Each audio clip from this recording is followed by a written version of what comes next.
ចុះមកចុចទឹកផាក់គាត់ថានៅនឹងអត់មានលុយទិញទឹកគេផាក់ទេអញ្ចឹងមានតែកាក់នោះគេមានជាកាក់របស់គេហ្នឹងហើយ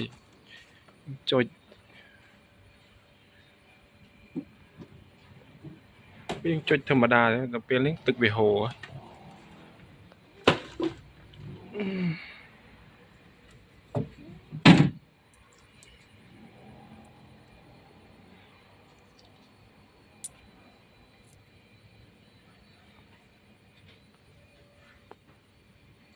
ចឹងគឺស្ងាត់អស់ហើយគេដេកចូលពូនអស់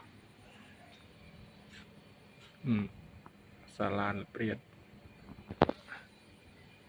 យប់ជ្រៅហើយដែរបង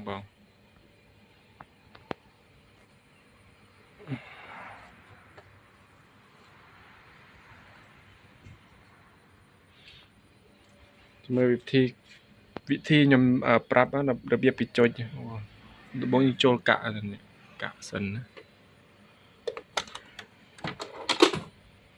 ឡងលក់លេខ5យើងចុចបាន5កដុង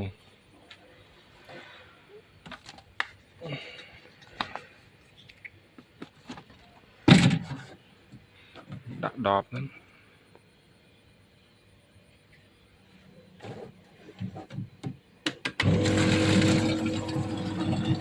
ចាប់ផ្ដើមចេញ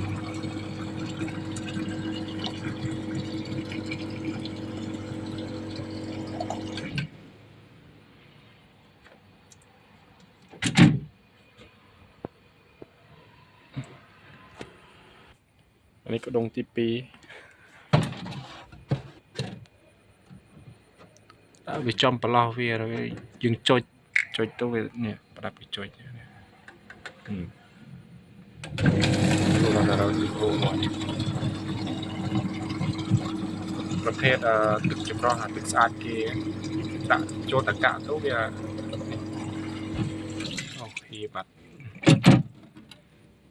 ពីដបហើយ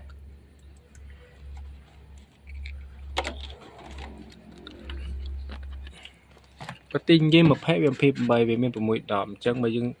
ចុចអញ្ចឹងមុន5 6ដបអស់តែ4 5រៀល5បាតជាលុយគេហ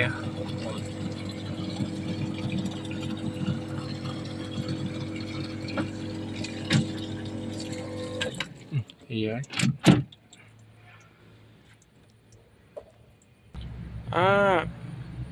គត់ទឹកមើលមែនណាមើលជុកកដោ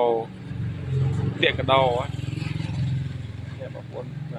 យកទុកចោលអញ្ចឹងទៅវិញហើយខ្ញុំទឹកបានទឹកមកយូរ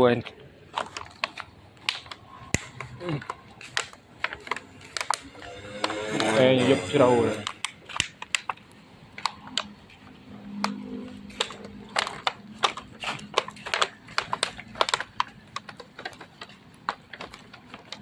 គឺមកប៉ុណ្ណឹងហើយគឺស្ងាត់ប្រងុំចុកដៃ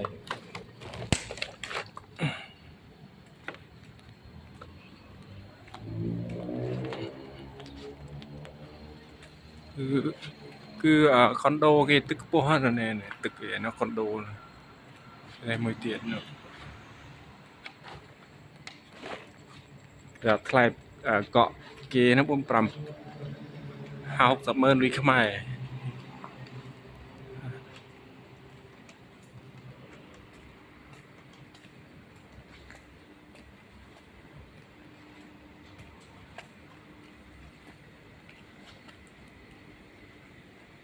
ទូលក្រេប